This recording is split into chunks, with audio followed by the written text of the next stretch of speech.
आजकल नेता लोग ईडी और सीबीआई से परेशान है और परेशान है भ्रष्टाचारी नेताओं की छत्र छाया में मोटा पैसा बनाने वाले अधिकारी और ठेकेदार। लेकिन कल सरकार परेशान थे कि सुप्रीम कोर्ट के अल्टीमेटम की मियाद समाप्त हो रही थी और प्रवर्तन निदेशालय के डायरेक्टर संजय कुमार मिश्र के कार्यकाल का आखिरी दिन था। लेकिन कोई संभावित नाम सामने नहीं आया। सरकार की मुश्किल कितनी थी यह तो नहीं पता, लेकिन दिल तो सुप्रीम कोर्ट का भी धड़कने लगा होगा कि सरकार उनको नहीं हटाएगी तो वो क्या करेगी, क्योंकि सुप्रीम कोर्ट के आदेशों का पालन कराना ही सरकार की जिम्मेदारी होती है। फिलहाल देर शाम संजय कुमार मिश्र जी को छुट्टी दे दी गई उनके पद से। नमस्कार, आप देख रहे हैं अपनी बात अनिल के साथ। संजय कुमार मिश्र की छुट्टी तो हो गई, लेकिन क्या विपक्षी नेताओं को ईडी के छापों से छुटकारा मिल पाएगा? मुश्किल है, क्योंकि मोदी ने कोई योजना अवश्य बना ली होगी और हो सकता है संसद के विशेष सत्र में कोई रास्ता ढूंढकर संजय मिश्र को फिर से ले आए। ऐसा संदेह इसलिए हो रहा है कि राहुल नवीन जी को अंतरिम डायरेक्टर बनाया गया है। यदि वो चाहते तो पिछले 3 सालों में एक निदेशक नहीं ढूंढ पाए। सच ये है कि ढूंढने में कोई परेशानी होगी, और आएगा तो कैसा। केंद्र सरकार ने 26 जुलाई को संजय कुमार मिश्र के कार्यकाल को बढ़ाए जाने की मांग को लेकर के सुप्रीम कोर्ट का रुख किया था। केंद्र का कहना था कि फाइनेंशियल एक्शन टास्क फोर्स का रिव्यू चल रहा है, इसलिए संजय को 15 अक्टूबर तक पद पर रहने दिया जाए। यहां बताना उचित होगा कि 2018 में संजय कुमार मिश्रा की नियुक्ति हुई थी। 2020 तक उनका कार्यकाल था, लेकिन सरकार ने उनका कार्यकाल 3 बार बढ़ाया। लेकिन तीसरी बार जब बढ़ाया तो इस बार सुप्रीम कोर्ट ने कुछ उनसे कह दिया कि अब नहीं बढ़ा सकते हैं। सरकार ने सुप्रीम कोर्ट को तक दिया था कि संजय मिश्रा की जगह लेने के लिए अभी कोई दूसरा अफसर तलाश नहीं किया जा सका है। वे अभी मनी लॉन्ड्रिंग के कई मामलों की निगरानी कर रहे हैं। ऐसे में नई नियुक्ति के लिए हमें थोड़ा और समय चाहिए। संजय मिश्रा का कार्यकाल बढ़ाने की केंद्र की अपील पर सुप्रीम कोर्ट ने भी बहुत तल्ख टिप्पणी की।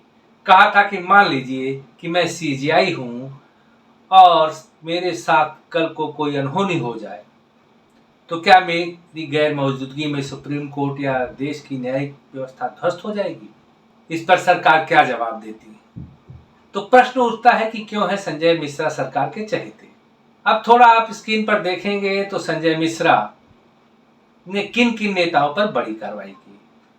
तो इसमें नेशनल हेराल्ड मामले में सोनिया गांधी और राहुल गांधी पर केस हुआ था, जमीन खरीद घोटाले में रॉबर्ट वाड्रा पर हुआ था, और दिल्ली शराब घोटाले मनीष सिसोदिया पर, और जमीन की हेराफेरी में संजय राउत पर हुआ है। आईएनएक्स मीडिया के मामले में पूर्व वित्त मंत्री श्री पी चिदम्बरम पर हुआ है, और अवैध खनन मामला में हेमंत सोरेन का हुआ है, और आय से अधिक संपत्ति के मामले में डीके शिव कुमार के ऊपर हुआ है, और एमएससी बैंक के मामले में शरद पवार के ऊपर, और मनी लॉन्ड्रिंग केस के मामले में अनिल देशमुख के ऊपर भी केस हुआ है, और मनी लॉन्ड्रिंग का केस ही चला है सेंथिल बालाजी पर। इसके अलावा ईडी के निदेशक के रूप में संजय कुमार मिश्रा का ट्रैक रिकॉर्ड बहस का विषय रहा है।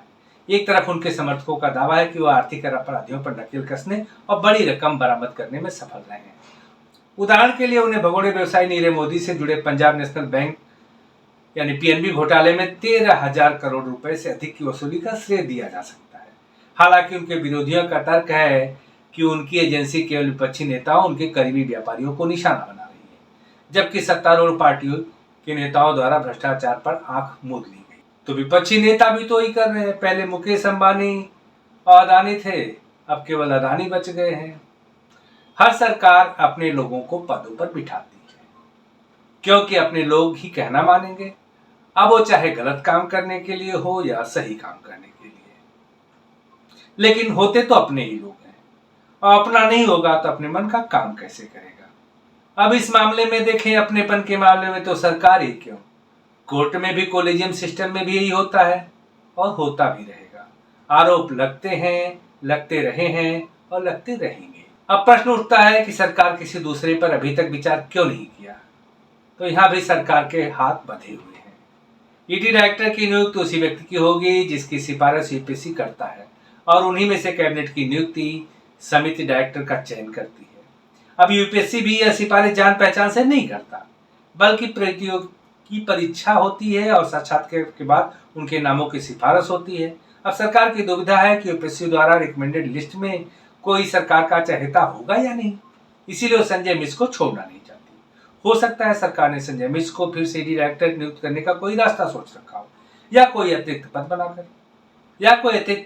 बनाकर ईडी डायरेक्टर को उनके अंडर में ला दे, जैसे सीडीएस के केस में हुआ था कि तीनों सेनाओं के ऊपर एक सीडीएस की नियुक्ति कर दी गई थी।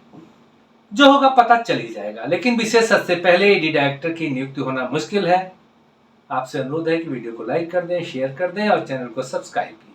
अभी के लिए इतना ही, मिलेंगे फिर अगली वीडियो में। तब तक के लिए नमस्कार, जय हिंद।